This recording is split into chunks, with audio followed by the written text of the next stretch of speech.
Greetings, everyone, and welcome to CERN for Dummies. Hopefully, you're not offended because it's just a coined term from all those famous dummy books. This is not for dummies. As a matter of fact, this is very advanced. So, hopefully, you can keep up and follow along. I am going to get you up to speed on all the physics behind CERN, what they're really up to, the classified version, and oh boy. Let's just get ready to rock and roll and get you up to speed. Because guess what? CERN has discovered a third field of physics. As a matter of fact, we've actually known about this for many, many years. This paper is copyrighted in 1999, where I discovered the third field of physics, which they have hidden from the public to keep you in the dark, just like free energy and everything else. I am going to be reading, and from my paper, there are about 26 diagrams, so please don't get bored. For the first about 5 minutes, I'll be reading from my paper, and then we're going to dive into all the different diagrams. My paper is called The Throne of God, because in the book of Revelation, the Bible is full of physics. That's why I call this aka physics of the Bible. There is a ton of physics in the Bible. It's just people back then didn't know how to explain it. When God revealed to them the truths of the universe, they had no way to describe it. They just did the best job they could back then. Even today, it's hard to explain. So this is called the Throne of God, which elucidates the theory of everything and fulfills Albert Einstein's unification theory. Now explained by the theory of harmony by Byron Preston. That's me.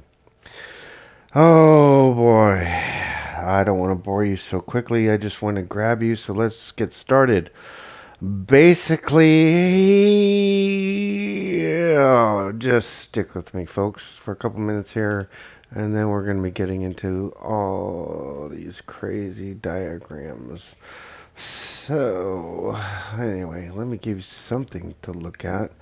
This is the second theory that we're going to be discussing later on, which is, oh, this is mind-boggling. So, anyway, Albert Einstein passed away with the notes to his unification theory on his desk at Princeton University. He's working on unifying all the forces of the universe. Everything that we can see and experience in this world can be explained by the four forces. The strong nuclear force, represented here. The weak nuclear force, represented here. The electromagnetic, represented here. And gravity, represented here. Each of these forces is a special field of study in the world of physics. The problem is that each field has different theories and that by themselves are perfectly sound. The problem arises when one tries to unify them. Working within a four-dimensional universe, height, width, depth, and time, science has not found an acceptable way to unify the four forces. Einstein, like most of us, concluded that these four forces must have an origin point. After all, the four forces can't just enter our universe out of nothing. And further, they just can't enter from four different directions originating out of nothing. The logical conclusion is that these four forces must have an origin point from within our universe. However, M3 did a pretty good job of trying to do that. Unfortunately, Einstein could never arrange these four forces in a manner that would unify them and find an origin point. Let's take a look at the Bible for some expanded ways to view the universe. In the book of John, chapter 14, verse 2, Jesus says, quote, "In my Father's house are many mansions. If it were not so, I would have told you. I go to prepare a place for you," unquote. All quotes from the Bible are from the King James Version of the Bible. Theologians would interpret mansions as literally meaning, quote, dwelling places, unquote. They would further state that a better translation is, quote, rooms, unquote, conveying the idea that there's ample space in heaven for all who come to Jesus as Savior. Or could this be a hint at a deeper spiritual truth? Of course. Let's look at the four-dimensional universe that we live in as a room. All the mathematical and physical equations represent furniture. For example, 2 plus 2 equals 4 would be a chair. Geometry is a couch. The laws of gravity is a dining room table. E equals mc squared, refrigerator, etc., etc., etc. Einstein and others insisted that all the laws of the universe, which are equations, or furniture, for example, must fit in a four-dimensional universe or room, for our example. The problem is that there was and still is enough furniture for an entire mansion. So Einstein and others went about trying to cram all this furniture for a mansion into a room. First, they tried standing the couch up on its side against the wall, then put a coffee table on its side, the refrigerator in a corner, with chairs on top of it. Oh boy, until they ran out of room, and they just kept insisting it must all fit. They try again and again, only different arrangements, a different order, only to fail every single time. If you've ever put your furniture into storage, you know exactly what I'm talking about. The problem is that the furniture only looks natural when it is laid out in a house.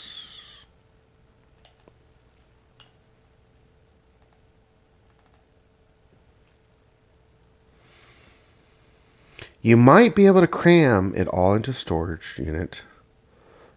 But it's only natural that. I'm sorry, let me start over. You might be able to cram it all into a storage unit, but it is not natural that way, nor is it functional.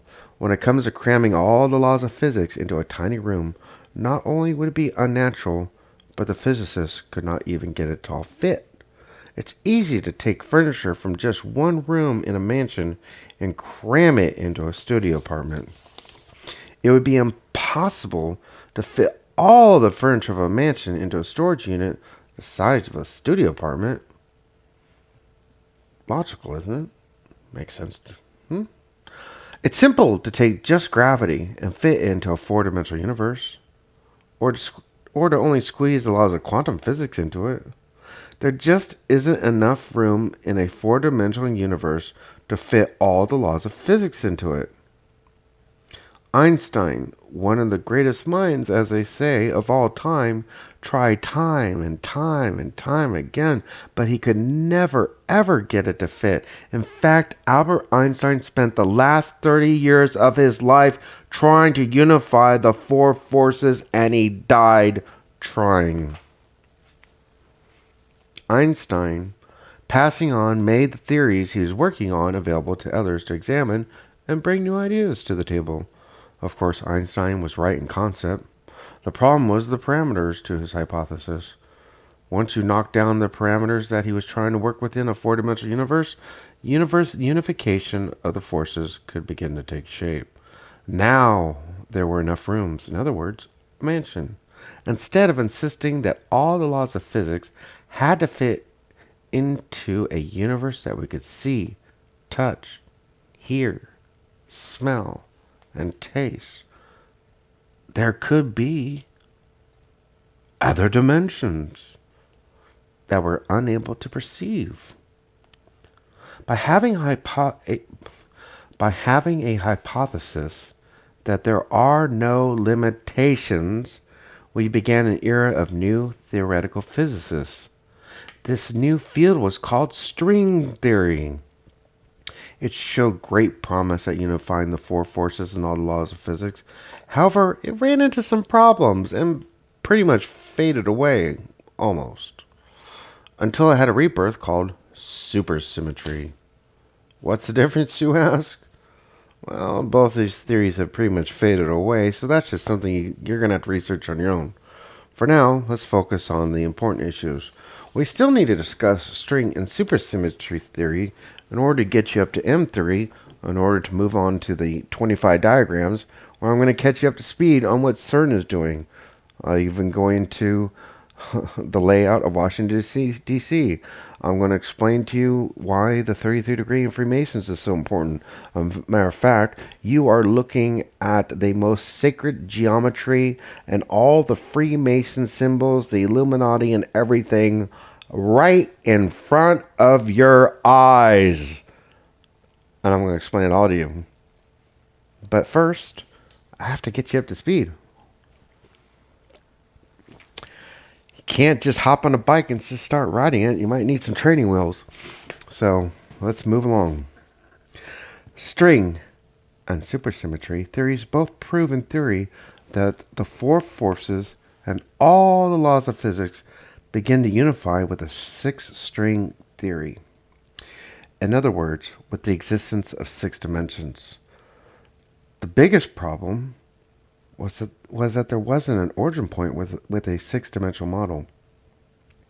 As the dimensions were increased and broadened, they found that all the furniture fit in a 10-dimensional universe. Wow! Along with the elusive origin point. At last, scientists had their long sought-after theory that unified all the four forces, laws of physics, and found the origin point of it all. For our example, they now had enough rooms to fit all the furniture of a mansion into it. Problem, you ask? Yeah, there's a problem. Now that we've broken through the limitations of limited thinking, we no longer have to call the white coats, throw you up in a psychiatric ward, say you're hallucinating, you need to be medicated on drugs, and throw you in a padded room where you can't talk to anybody. For the first time, we were actually allowed to say, hey, there's dimensions, there's things you can't see. What a concept. Wow. Mind-boggling. Hoo-wee. Anyway, so they expanded the parameters of the universe to a 10-dimensional universe. Well, since they didn't lock anybody up in a psychiatric ward, they said, why stop there? The theoretical physicists continue to expand the universe. 11, 12, 15, 19, 20, 24, 25. Oh my gosh. But after 10 dimensions, the equations completely fell apart until the 26th dimension. All the equations came back together again. At this point, it appeared that there must be exactly 10 or 26 dimensions. Why stop there, you ask? The white coats didn't come. They didn't lock anybody up. So they didn't. They continued the equations. They did the insane. They continued to expand the equations out to an infinity. To no avail. The equations never came back together again. The equations never came back together again. The conclusion was that there must be exactly 10 or 26 dimensions. The problem? Which is it? And why isn't there more than 26 dimensions? Everyone's scratching their heads. The second problem is that an enormous amount of energy is required to test this theory. Hence CERN. Hence why they had to revamp the thing so it could have more energy. We're going to get there. Be patient, folks. Just be patient. This energy is not yet available. I wrote this paper back in 1999, folks. This is when it's copywritten anyway. So just bear with me. I'm trying to catch you up to speed on the last 20 years of history. Oh, so anyway, the energy was not yet available, so we can't even begin to experimentally prove or disprove this theory. That's why they built CERN, folks. This is where the debate of the greatest minds of our world begins. We are no longer looking for the, quote, unification, unquote, theory. Rather, we're looking for the theory of everything. I think everybody's familiar with that term by now. I think Stephen Hawking, isn't the name of his movie? Anyway. So, another quest. My battery's about to die. Wonderful. Another 14. Anyway. Another quest is to determine the geometric shape of the universe. You're looking at it. You are about to read how the Bible, well, I'm going to read it to you. You're about to read how the Bible not only describes the moment before the beginning of creation, but it also gives the geometric shape of it, and one of the most advanced mathematical logarithms and physical constants in the entire universe. Using the Bible,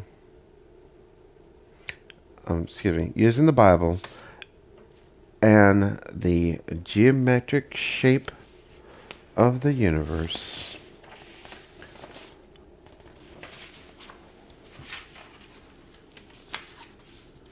And the battery, God, I can't believe this. Battery dead. Well, the paper's not dead. Stay tuned for part 2. CERN for Dummies.